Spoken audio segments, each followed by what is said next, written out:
PIA का खुसूसी इजाजतनामा मंसूख कर दिया गया है। इलामिये के मुताबिक PIA परवाजों पर पाबंदी सलामती पर तशवीश के बायस लगाई गई।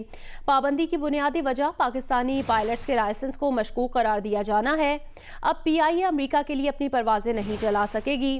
तर्जुमान PIA ने अमरीका की जानिब से PIA परवाजों पर पाबंदी की तस्दीक करते हुए कहा कि अमरीकी महकमा ट्रांसपोर्ट ने इस बारे में ईमेल भेजी है। तर्जुमान PIA ने उम्मीद जाहिर की है कि जल्द अमरीका के खदशात दूर कर दिए जाएंगे। उम्मीद है PIA में जारी इस्लाहाती अमल के जरिए पायलट वाला मसला भी हल हो जाएगा।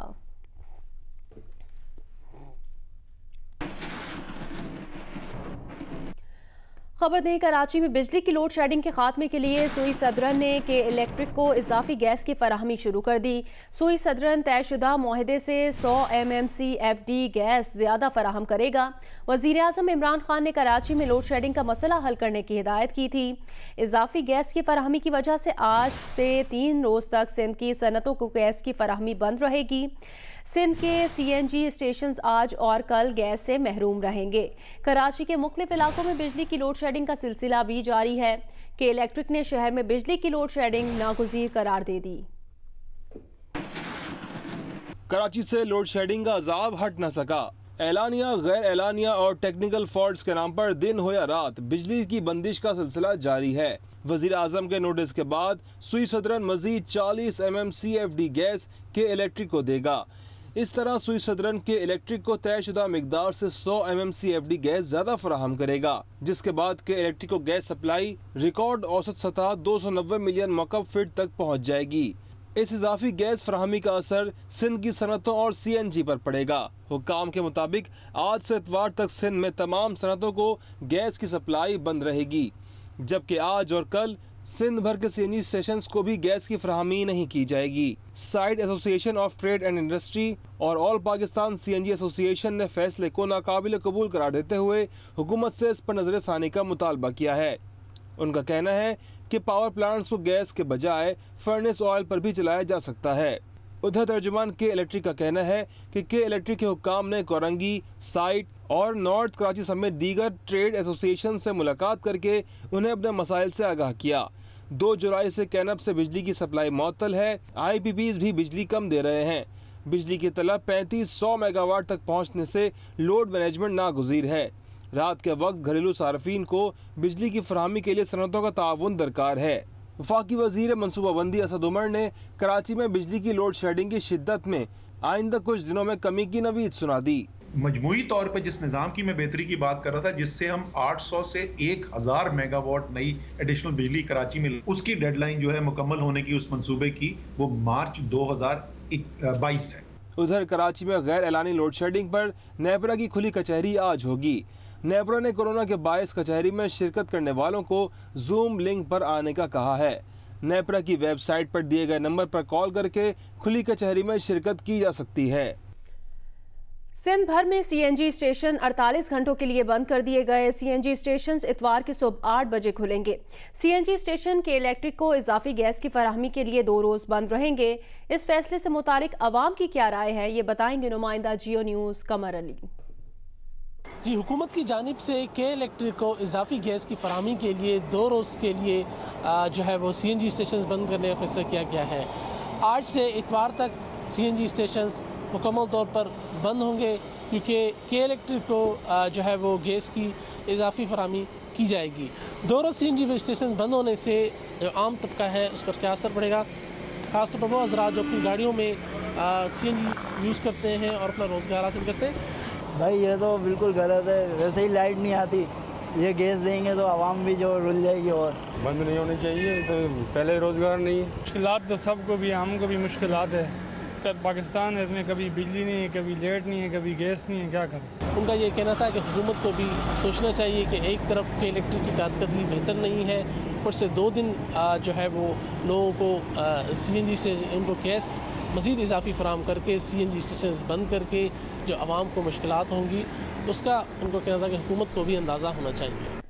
पंजाब के 7 शहरों के मुख्तलिफ इलाकों में स्मार्ट लॉकडाउन नाफिज कर दिया गया। लाहौर, मुल्तान, फैसलाबाद, गुजरांवाला, सियालकोट, गुजरात और रावलपिंडी के मखसूस इलाकों में स्मार्ट लॉकडाउन 24 जुलाई तक नाफिज रहेगा। वज़ीर-ए-आज़म इमरान खान ने इस्लामाबाद में आइसोलेशन अस्पताल का इफ्तिताह कर दिया। Army chief general Qamar Javed Bajwa, चीनी सफ़ीर और दीगर आला हुकाम भी मौजूद थे। वज़ीर-ए-आज़म ने इस मौके पर ईद उल अज़हा सादगी से मनाने की अपील की। अवाम को ईद उल फितर की तरह की लापरवाही न बरतने का मशवरा भी दे दिया। वज़ीर तालीम शफ़क़त महमूद ने कहा कि अगस्त के आखिरी हफ्ते में बैनुल-सूबाई इजलास में कोरोना सूरत-ए-हाल का जायज़ा लेंगे। कोरोना की सूरत-ए-हाल बेहतर हुई तो स्कूल कोरोना SOPs के तहत खोल दिए जाएंगे।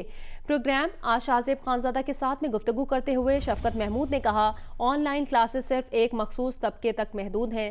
देही इलाकों में ऑनलाइन क्लासेस में मुश्किलात हैं। दूर दराज इलाकों में इंटरनेट का मसला भी दरपेश है, जिससे तालीम का हर्ज भी हो रहा है। 15 सितंबर तक हम मुसलसल जो हमारी सेहत की सिचुएशन है उसका तज्जिया करते रहेंगे और हमने फॉर्मली ये फैसला किया है कि फर्स्ट वीक ऑफ अगस्त और लास्ट वीक ऑफ अगस्त में दोबारा बैनुल-सूबाई मीटिंग करके जायजा लेंगे। 6 माह हो गए हैं, बच्चे जो हैं वो स्कूल नहीं जा रहे, बहुत नुकसान हो रहा है बच्चों का। जो प्राइवेट स्कूल जिनकी कम फीसें हैं उनका तो बुरा हाल है और वहाँ पे तो फाकों तक नौबत है। तो इसलिए अगर हालात बेहतर होते हैं तो हमें खोल देने चाहिए। बड़ी इंटरेस्टिंग HEC ने प्रपोजल दी थी जो हमने एक्सेप्ट की है, और वो ये है कि ईद के बाद जो बच्चे ट्राइबल एरिया के या किसी दूर दराज इलाके जहाँ इंटरनेट नहीं है यूनिवर्सिटीज में, तो उनको हॉस्टल में आने की इजाज़त होगी और वो 30% जो गुंजाइश है हॉस्टल की, वहाँ पे 30% बच्चों को लाया जाएगा जो कि इस वक्त बिल्कुल उनको कोई इंटरनेट अवेलेबिलिटी नहीं हो रही। आटे की कीमत में इजाफे के बाद पेशावर में तंदूर मालिकान ने रोटी की कीमत में इजाफा कर दिया। शहर के बेशतर तंदूरों पर रोटी 15 रुपए में फरोख्त की जा रही है। रोटी की कीमत में इजाफे पर शहरी परेशान हैं। तंदूर मालिकान का कहना है 110 ग्राम रोटी 10 रुपए में फरोख्त करने से नुकसान हो रहा था। 150 ग्राम की रोटी 15 रुपए में फरोख्त कर रहे हैं। 4200 रुपये की बोरी थी, जिसकी वजह से हम 10 रुपये में रोटी फरोख्त करते थे, जबकि अब 5200 रुपये की बोरी है, तो उसकी वजह से हम 15 रुपये की रोटी फरोख्त कर रहे हैं, वो भी 150 ग्राम में। ये तो बड़ी नाजायज़ है, कारोबार नहीं है, इसमें 15 रुपये रोटी हो जाए तो कैसे गुजारा होगा। मुल्तान में चंद रोज पहले तक 20 रुपये फरोख्त होने वाला टमाटर 150 रुपये फ़ी किलो फरोख्त होने लगा, जबकि दीगर सब्जियों की कीमतों में भी इजाफा कर दिया गया है। तफसील बताएंगे जियो न्यूज़ के नुमाइंदे इमरान चौधरी।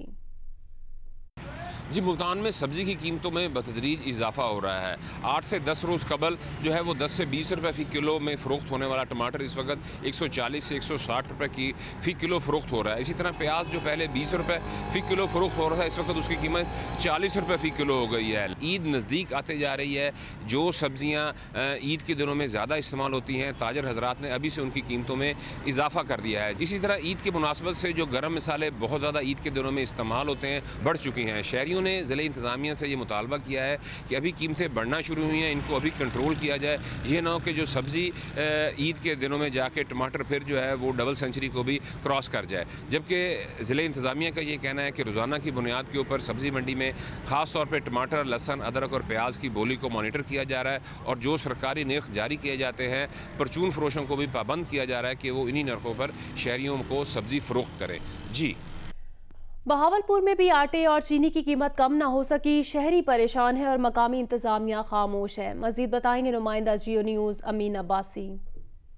मुल्क भर की तरह बहावलपुर में भी आटे और चीनी के रेट कम ना हो सके। बहावलपुर शहर में इस वक्त 15 किलो आटे का थैला 810 रुपये और 820 रुपये के दरमियान बिक रहा है, जबकि 20 किलो आटे का थैला 1080 और 1100 रुपये के दरमियान बिक रहा है। हुकूमत पंजाब ने ऐलान किया है कि वो गरीब शहरियों के लिए 810 रुपये में 20 किलो आटे का थैला देंगे, लेकिन बहावलपुर शहर में कहीं भी ऐसा कोई पॉइंट नहीं है जहाँ पर 810 रुपये में 20 किलो आटे का थैला मिल सके। शहरियों ने मुतालबा किया है कि हुकूमत को चाहिए फौरी तौर पर वो 810 रुपये के हिसाब से 20 किलो आटे का थैला मुहैया करे, ताकि गरीब लोग अपने बच्चों को कम से कम 2 टाइम का खाना तो खिला सकें। Chief justice Lahore high court ने कमिश्नर्स और डिप्टी कमिश्नर्स को अदालती इख्तियारात देने का नोटिफिकेशन मुअत्तल कर दिया। रिमार्क्स दिए कि हुकूमत पंजाब ने अदालतों में तमाशा लगा रखा है, तमाम सिस्टम का बेड़ा गर्क कर दिया। नोटिफिकेशन कल अदम हुआ तो वज़ीर आला को तौहीन अदालत का नोटिस जारी करेंगे। Chief justice Lahore high court justice Mohammad Qasim Khan पर मुश्तमिल सिंगल बेंच ने पंजाब हुकूमत की जानब से कमिश्नर्स और डिप्टी कमिश्नर्स को अदालती इख्तियारात देने से मुतल्लिक केस पर समाअत की। दरख्वास्त गुजार का मौक़िफ़ है कि अदलिया और एग्जीक्यूटिव के अलग-अलग इख्तियारात हैं। पंजाब हुकूमत का इख्तियारात देने का नोटिफिकेशन आइन के आर्टिकल 2A और आर्टिकल 9 की खिलाफ वर्जी है। Chief justice Lahore high court ने बरहमी का इजहार करते हुए रिमार्क्स दिए कि पंजाब हुकूमत को अदालती इख्तियारात का बड़ा शौक है। जिन अथॉरिटीज़ ने नोटिफिकेशन जारी और मंजूर किया उनके खिलाफ तौहीन अदालत का नोटिस जारी करेंगे और नोटिफिकेशन कालदम हुआ तो वज़ीर आला को तौहीन अदालत का नोटिस जारी करेंगे। अदालत ने नोटिफिकेशन मुअत्तल करते हुए समाअत मुलतवी कर दी। आगे बढ़े खबर दे सदारती इस्तिस्ना का दावा मुस्तरद। सदर ट्रंप अपने माली असासों की तफसीलात जारी किए जाने से नहीं रोक सकते। अमरीकी सुप्रीम कोर्ट का फैसला। न्यूयॉर्क के प्रोसिक्यूटर्स के लिए माली असासों के रिकॉर्ड्स देखने की राह हमवार हो गई। निजकारी के 15 साल बाद के इलेक्ट्रिक अपने निज़ाम में सिर्फ 1200 मेगावाट बिजली यानी सालाना औसत सिर्फ 80 मेगावाट इजाफा कर सकी, जबकि सालाना तलब तकरीबन 160 मेगावाट या 5% तक बढ़ती रही। 2005 में जबकि इलेक्ट्रिक निजकारी उरूज पर थी तो सब्सिडी से छुटकारे, जायद बिजली पैदावार और कई सुनहरे ख्वाब दिखाए गए, लेकिन जायद बिल, हीट वेव, मेन बिजली बंदिश, बड़े बड़े ब्रेकडाउन समेत बारिश में हलाकतें शहरियों का मुकद्दर रहीं। इदारे के मुनाफे में बेहतरी के लिए फर्नेस ऑयल के बजाय गैस से बिजली बनाने पर जोर रहा, लेकिन पैदावार में इजाफे पर ध्यान न रहा। बदकिस्मत कराची में 2005 से अब तक बमुश्किल 1200 मेगावाट बिजली के पैदावारी यूनिट लगे। शहर की कुल तलब 3200 मेगावाट के हिसाब से KE निजकारी के बाद सालाना 80 मेगावाट इजाफा महज 2.5% बनता है, जबकि शहर की बिजली की तलब 5% से बढ़ती रही है। शहर में तलब और रसद का फर्क बढ़ता जा रहा है। कोयले से बिजली के मंसूबे भी महज ऐलानात तक महदूद रहे।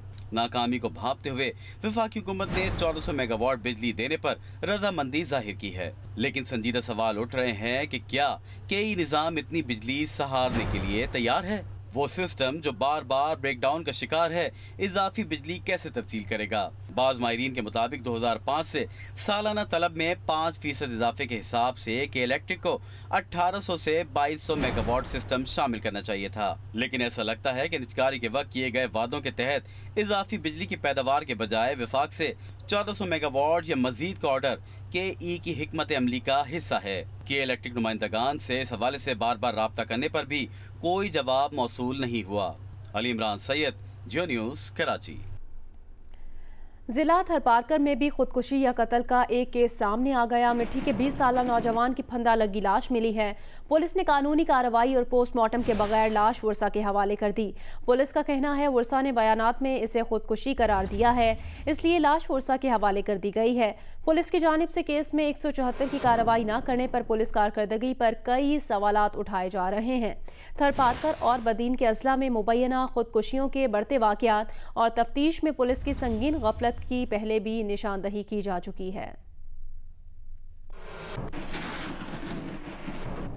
इंग्लैंड के खिलाफ सीरीज की तैयारियों के लिए पाकिस्तान क्रिकेट टीम वोस्टर में भरपूर सरगर्म है। जुमेरात को भी कौमी क्रिकेटर्स ने सुबह के सेशन में 3 घंटे से ज़ायद नेट्स पर ट्रेनिंग की। कौमी क्रिकेटर्स ने वेस्ट इंडीज़ और इंग्लैंड के दरमियान जारी मैच भी टीवी पर देखा। इंग्लैंड के खिलाफ 3 टेस्ट और 3 T20 मैचेस की सीरीज की तैयारियों के लिए पाकिस्तान क्रिकेट टीम वोस्टर में मौजूद है, जहां उसकी इब्तदाई नेट्स और करंतना का सिलसिला जारी है। जुमेरात को प्लेयर्स ने सुबह के सेशन में नेट्स का रुख किया। इब्तदाई एक्सरसाइज के बाद खिलाड़ियों ने मुख्तलिफ ग्रुप्स में 3 नेट्स पर बैटिंग और बॉलिंग जबकि साइड लाइन्स पर कैचिंग और फील्डिंग प्रैक्टिस की। जराये के मुताबिक कौमी क्रिकेटर्स ने जॉब स्पेसिफिक ट्रेनिंग की। बॉलर्स और बैट्समैनों ने अपने अपने शोबे में तैयारियों में हिस्सा लिया। शाम के वक्त क्रिकेटर्स ने जिम सेशन में हिस्सा लिया। पहले सेशन के बाद दोपहर में प्लेयर्स ने खाने के वक्त इंग्लैंड और वेस्ट इंडीज के दरमियान जारी टेस्ट मैच भी देखा।